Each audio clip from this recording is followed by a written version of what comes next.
Paldies, Saeimas priekšsēdētāji, labdien, kolēģi! Latpra kungs jau ļoti daudz ko pateica no tā, ko es gribēju teikt, bet man ir dažas piebildes.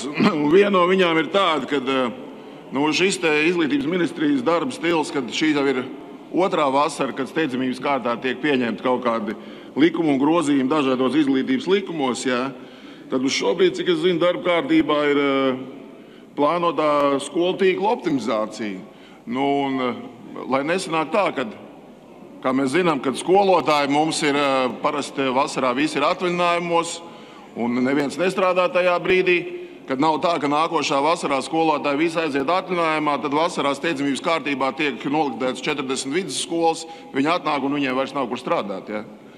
Tā kā droši vien, ka šāds ir darba stils, kad visi steidzamības kārtībā ir izcināt vasarā, īpaši pareizs nav. To vajadzētu izdarīt līdz tam brīdim, kamēr ir mācību gads, kamēr skola beidzās, un tad visi zina, uz kurien viņi nākošā gadā iet.